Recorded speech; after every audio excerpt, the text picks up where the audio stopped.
Namaste everyone. I welcome each one of you to Udaya's classroom. In today's class, we are going to be talking about the process of planning.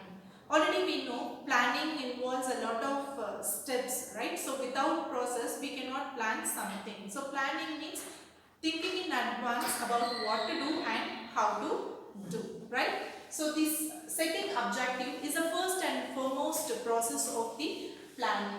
So setting objectives means nothing but in an organization, the objective should be set first. So that is the first and foremost process of planning. So without setting an objective or aim or goal of an organization, we cannot attain our planning objective, right? So setting up an objective could be for the whole organization, maybe for the department like finance department, marketing department, sales department, production department, whatever it could be. So each and every department will have a different targets, and setting of an objective could be for a small unit or for an individual employee, right? So the organization will have a common objective. So common goal could be attained. So in order to attain the common goal, each and every department will have different targets, right? So that is what will be involved in the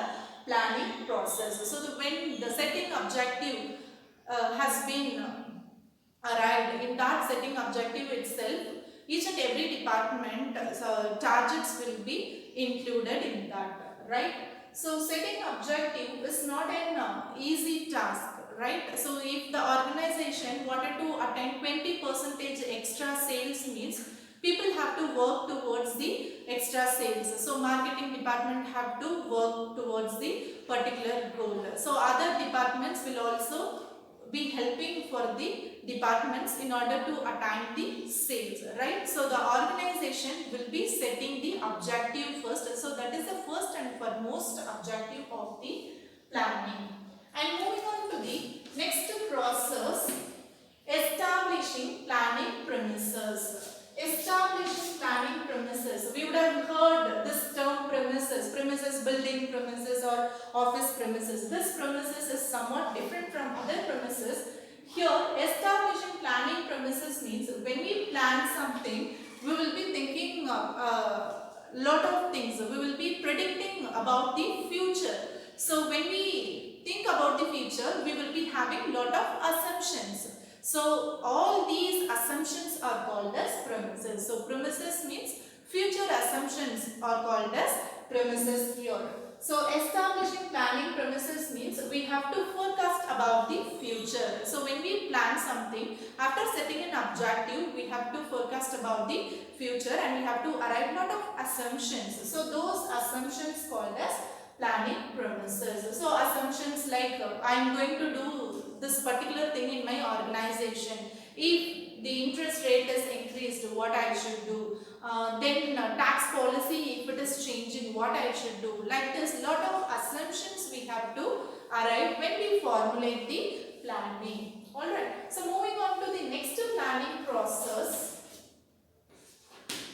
Identifying alternative course of action. Identifying alternative course of action means nothing but after arriving lot of assumptions, that is premises, we have to identifying alternative course of actions. So we know already when we do planning, lot of logical things. Logically we have to plan everything in a systematic way. So when logical things are involved, innovative ideas should be involved. So lot of people, mass people should be involved in this thinking process. So identifying alternative course of action means a lot of alternative ideas to be identified and it should be set ready. If this plan, A plan is, if it is not working out, we have to go with the B plan. So we have to identify alternative course of action. So this is not working, I am going with the next plan. That is how it should be. So we have to identify all the alternative ideas. So that is what the third process. And following to this next process, we have fourth process, that is evaluating alternative courses.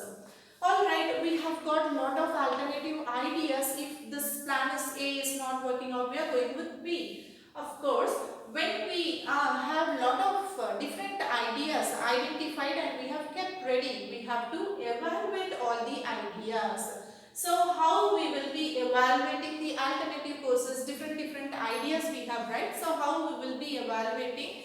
By seeing the pros and cons of all these ideas. So first idea has got this much pros, advantages, and this much disadvantages. So the pros and cons to be evaluated clearly, right? So certain ideas if you take, it would be good, but it would have lot of cons.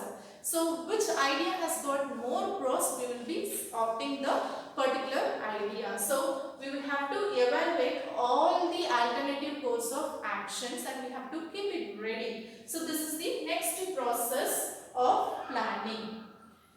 And moving on to the next process, the fifth process that we have is selecting an alternative. Alright, assumptions we have arrived and we have identified the alternative ideas and we have evaluated everything, pros and cons has been evaluated, and we have to select an alternative. So which alternative idea we are going to select, whether A or B or C, whatever it is, many plans we would have arrived. So which plan we are going to opt. So that is how we have to select. So how we will be selecting an alternative, it depends upon the lot of people say, my intuition says this plan if we opt we will succeed, we can attain our goal, right? So we should not go with our intuition. So when we select a plan, when we choose a plan, we have to check the data and analysis. So always we have to refer the data analysis and what pros and cons we have evaluated. So based on the evaluation and the data analysis, we have to select the alternative course of action. This is the fifth process of planning. And the next process that we have is plan implementation. Alright, now the plan has been selected. After selecting the plan, we have to implement the plan. So how are we going to implement the plan? So plan selection may be anything. Implementing the plan, that is getting into the action. So the planning is ready, we have selected, so we have to implement the plan. So without implementation, without getting into an action, if we keep Pakka plan is ready, if you are not getting into an action, it is waste of time, right? So implementation should be done in a proper way. So plan implementation will be done. So this is the sixth process of planning. Okay, so the action here I wanted to tell you an example. The company, that is the organization, wanted to increase the sales. So for increasing the sales, production should be done more, right? So if the production should be increased, the organization should purchase machineries and employees should be recruited. So if we are not engaging into this action, everything planned or pakka, we are going to increase the sales or production, whatever it is. So sales I am going to increase, this is my plan, but I am not engaging into an action means I am not implementing my plan, right? So I have to arrange for the machinery and the employees should be recruited so that I can implement the plan. So action, I am ready to act, right? So that is what that could be an ideal example for plan implementation. Alright. And the last process for the planning is follow-up action. Alright, all these processes are over. I have set an objective, my goal is ready. I have done lot of assumptions, future predictions and assumptions already, and I have got the alternative ideas, identified everything. So what are all the assumptions can happen in the future and what are all the alternative ideas I can implement, it is ready, and I have evaluated all A, B, C plans, pros and cons, everything I have done. And next I have selected good idea also, best idea has been selected, and I have engaged in the action process also.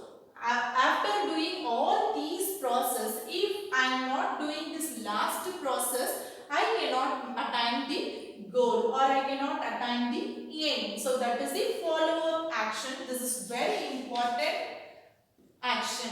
So whether the plan has been implemented as